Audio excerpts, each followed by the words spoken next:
do this after all. Do you want something?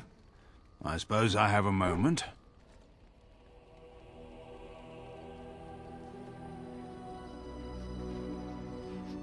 Hate doesn't describe it. I've seen painted, masked lords beat an old farmer to death with riding crops. To this day, I don't know why. Is that hate?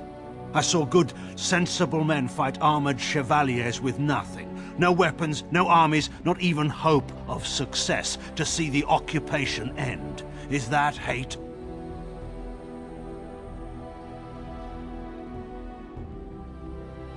You won't believe me when I tell you this, but it doesn't matter. I never fought because I hated Loghain. This was for Merrick and for Eldon.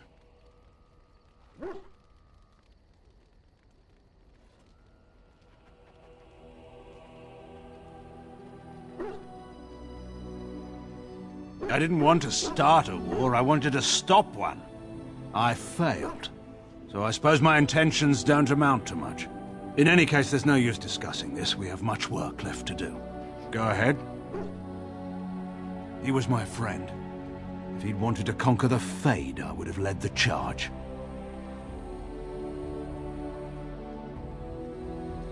He nearly did. Merrick was never one to avoid his duty. And given his preference, he would have acknowledged his son no matter the circumstance. But he had more than his honor to think of. It would have ruined Rowan, after all.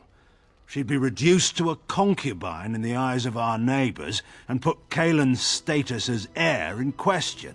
So Merrick made the hard choice. Eamon offered to raise the boy, and that was that.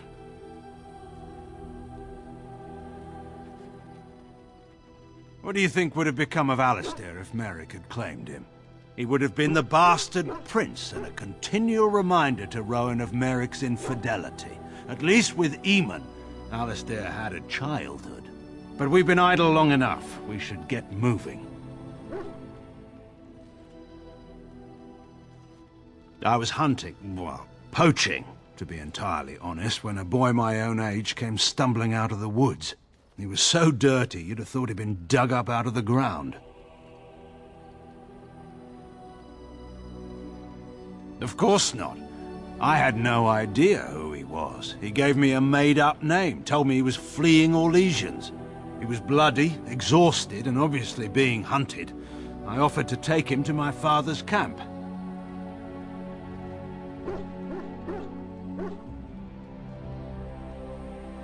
That's a story for another time, I'm afraid. I've gone on too long as it is.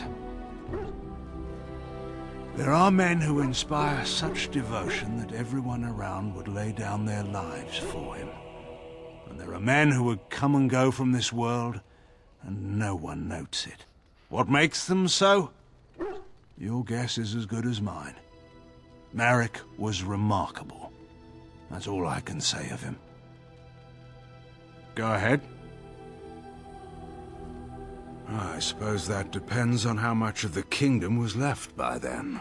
Once the border was secure, the army would have regrouped to push back the Darkspawn in the south. There was never any question in my mind that Honora would remain on the throne. After all, who else was there? Merrick had no brothers or sisters. Most of the Therans were publicly hung by Megran when he took power. In any case, there's no use discussing this. We have much work left to do. Of course.